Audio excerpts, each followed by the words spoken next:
Alors, la guerre du Vietnam s'est faite pour du gazon. Le gang du Nord voulait prendre le gazon du gang du Sud.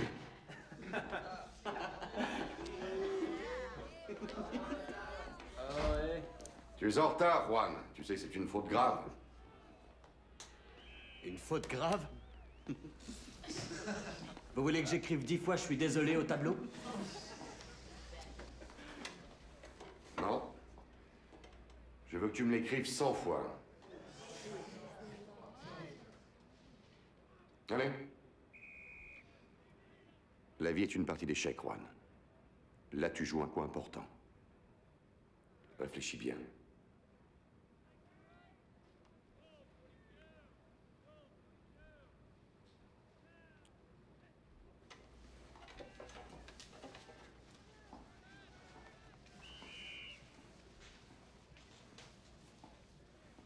Non. C'est vous qui devriez réfléchir, espèce d'enfoiré. Eh ben, crois-moi, Juan, j'ai réfléchi. Hé, Freddy Krueger, on n'est pas dans un institut de beauté. Fais-toi pousser de vraies ongles, ma grosse. Mais qu'est-ce que t'as? C'est des vrais, qu'est-ce que tu crois? Mais je fais en merde! Hé, Jérôme, tu sais comment on dit ton nom, Nabache? Non, comment ça se dit? Géronimo. Géronimo. Et le mot Apache, dans notre langue, veut dire les exclus, ceux qui sont proscrits. C'est comme leur emblème qu'on retrouve assez souvent sur le maillot des sportifs. Avant, on le retrouvait sur le blouson des gangs de motards des années 50, 60. Mon époque. L'époque des castors, ouais. Ouais. J'appartenais à un groupe qui s'appelait les Dragons. Ah ouais, c'était quoi les motards noirs? Ouais, c'était quoi nos frères? Eux, on les appelait les Chapelains. Les chapelains.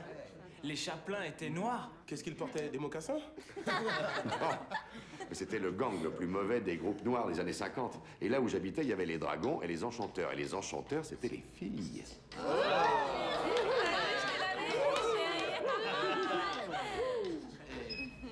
Monsieur Smith, quel âge vous aviez? J'avais 12 ans quand je suis devenu un Dragon Junior. Oh, d'accord, Monsieur Smith est un mauvais garçon, hein. Alors, Monsieur Smith, vous pouvez nous parler d'autres bandes de noirs? Eh bien, ces bandes-là ont pratiquement disparu à la fin des années 60, mais elles sont revenues en force en 70. Il y avait un gang appelé les Black Spades. Ces Black Spades, ils étaient comme nous, une bande de copains? Tous des copains. 5000 fortes têtes recrutées dans la ville de Miami.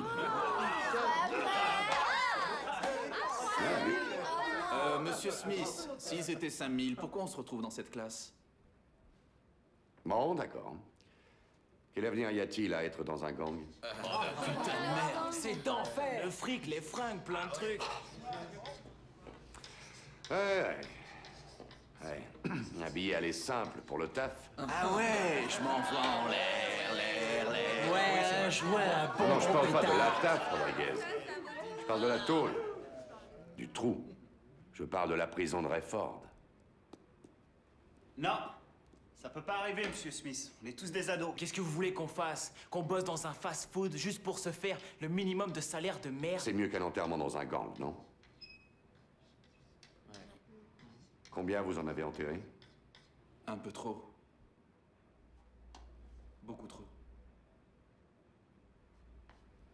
Et c'est ce que vous voulez pour vous? C'est ce que vous voulez pour vos gosses? Combien d'entre vous ont déjà des gosses? T'as un gosse? Combien d'entre vous veulent les voir dans des gangs? Non? Pourquoi? Si génial. Ouais, mais c'est différent quand on parle de nos gosses. Ah oui? Pourquoi? On n'a pas envie que nos enfants aient des problèmes, qu'ils se fassent casser la gueule ou buter. Moi, j'ai pas envie que vous vous fassiez casser la gueule. Et encore moins buter. Alors, qu'est-ce que vous voulez qu'on fasse? Ben, je vais pas vous baratiner parce que j'ai pas toutes les réponses. Mais je voudrais vous voir tous survivre.